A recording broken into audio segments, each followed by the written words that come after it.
ఒక్కసారి కొమ్మూరి గోల్డ్ కి కాల్ చేయండి. తాకట్లో ఉన్న మీ బంగారాన్ని విడిపించి మార్కెట్ ప్రైస్ కి వాళ్ళు కొనుక్కుని మిగతా డబ్బులు మీకు ఇచ్చేస్తారు. బంగారం కొనాలనుకునే వాళ్ళకి ఇప్పుడు ఒక్కటే భయం, ఈ రోజు కొనకపోతే రేపు ఇంకా ఎంత పెరుగుతుందో అని.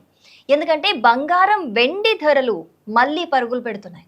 ముఖ్యంగా ఆగస్టు 1వ తేదీ నుంచి కూడా ఇప్పటి వరకు వచ్చిన పెరుగుదల చూస్తే మాత్రం నిజంగా మనం షాక్ అవ్వాల్సిందే. ఆగస్టు 1న తులం బంగారం ధర సుమారు 1,44,220 రూపాయలుగా ఉంటే ఆగస్టు 13 నాటికి అది 1,55,130కి చేరింది. అంటే కేవలం 13 రోజుల్లోనే తులం మీద దాదాపు 10,910 రూపాయలు పెరిగిందన్నమాట. ఇక వెండి పరిస్థితి ఇంకా గట్టిగానే ఉందని చెప్పుకోవాలి. ఆగస్టు 1న హైదరాబాద్లో కిలో వెండి సుమారు 2.35 లక్షలుండగా ఇప్పుడు దాదాపు 2.60 లక్షల స్థాయికి చేరింది. అంటే కిలో మీద సుమారు 25,000 పెరుగుదలైతే మనకి ఇక్కడ కనిపిస్తోంది. ఇక్కడ అసలు విషయం ఏంటంటే బంగారం వెండి ధరలు ఒక్క రోజులో ఇలా పెరిగిపోవడానికి ఒక్క కారణం అయితే, అంటే ఒకటే ఒక కారణం అయితే మనం కన్సిడర్ చేయలేము, అలా ఉండదు కూడా.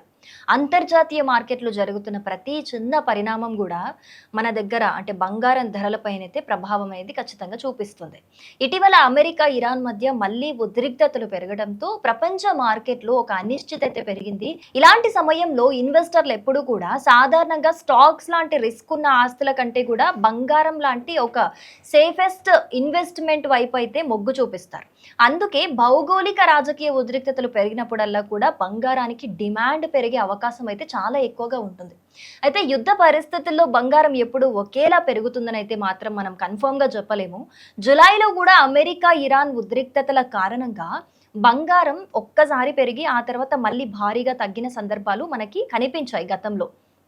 అంటే ఇప్పుడు మనం చూస్తున్న పెరుగుదల వెనుక కేవలం ఒక యుద్ధానికి సంబంధించిన భయమే కాదు, అమెరికా వడ్డీ రేట్లు కావచ్చు, డాలర్ కదలికలు కావచ్చు, ద్రవ్యోల్బణం కావచ్చు, అంతర్జాతీయ మార్కెట్ పరిస్థితులు, ఇలా చాలా అంశాలు కూడా కలిసి దాని మీద ఎఫెక్ట్ చూపిస్తున్నాయని అయితే చెప్పుకోవచ్చు. మరో ముఖ్యమైన విషయం ఏంటంటే అమెరికా ఫెడరల్ రిజర్వ్ జూలై 29న ఫెడ్ వడ్డీ రేట్లను 3.5 నుంచి 3.75% పరిధిలోనే కొనసాగించాలని అయితే, ఆ బార్డర్స్ లోనే కొనసాగించాలని అయితే నిర్ణయించింది. సో తాజాగా అమెరికా ద్రవ్యోల్బణం అంచనాల కంటే కూడా కొంత మెరుగ్గా రావడంతో సెప్టెంబర్లో వడ్డీ రేట్ల విషయంలో మార్కెట్లలో కొత్త అంచనాలు అయితే మొదలయ్యాయి. సో సాధారణంగా వడ్డీ రేట్లు తగ్గుతాయి అని అంచనాలు పెరిగితే బంగారం లాంటి వడ్డీ ఇవ్వని ఆస్తులకి డిమాండ్ అయితే పెరిగే అవకాశం చాలా ఎక్కువగా ఉంటుంది. ఇక వెండి గురించి మనం ప్రత్యేకంగా చెప్పుకోవాల్సిన పని లేదు. వెండిని కేవలం ఆభరణాల కోసం మాత్రమే ఉపయోగించరు.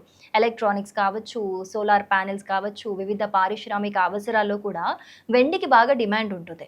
అందుకే పెట్టుబడి డిమాండ్తో పాటు పారిశ్రామిక డిమాండ్ కూడా పెరిగితే వెండి ధరల్లో వేగంగా ఆ ఫ్లక్చుయేషన్స్ అనేవి కనిపించే అవకాశం మనకు ఉంటుంది. అయితే ఇలాంటి పరిస్థితుల్లో చాలా మందికి వచ్చే ప్రశ్న ఒక్కటే, బంగారం ఇంకా ఎంత పెరగొచ్చు అని. సో గతంలోనే కొన్ని మార్కెట్ అంచనాలు 2026లో ఎంసీఎక్స్ బంగారం ధర 1.40 లక్షల నుంచి 1.45 లక్షల వరకు వెళ్ళొచ్చని చెప్పాయి. కానీ ఇప్పుడు ఆ స్థాయిని దాటి ధరలు ఇంకా పైకి కదులుతూ ఉన్నాయి. ఇక ముందు ముందు తులం బంగారం 1.60 లక్షల మార్కును కూడా దాటే అవకాశం ఉంది అని కొంతమంది బులియన్ మార్కెట్ నిపుణులు కూడా ఇప్పుడు అంచనా వేస్తున్నారు. కానీ ఇక్కడ ఒక విషయం మనం గుర్తుపెట్టుకోవాలి, ఇవి కేవలం అంచనాలు మాత్రమే. బంగారం ధర ఎప్పుడు పైకి మాత్రమే వెళ్ళదు. అలా గతంలో కూడా మనం చూసాం, ఒక్కసారిగా 1000 రూపాయలు పెరిగినా కూడా తర్వాత అంతే వేగంగా కూడా ధరలు తగ్గిన సందర్భాలు కూడా మనం గతంలో చూసాం. జులైలో కూడా భౌగోళిక ఉద్రిక్తతలు ఉన్నప్పటికీ కూడా బంగారం వెండి ధరలు కొంతకాలం ఒత్తిడికైతే గురైనాయి, అంటే తక్కువలోనే కొనసాగాయి అన్నమాట.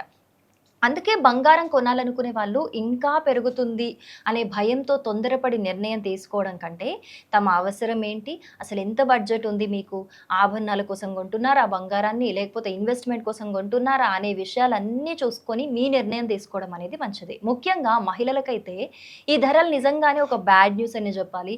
ఎందుకంటే ఒకప్పుడు తులం బంగారం అంటే 1,00,000 రూపాయల లోపే ఉండేది.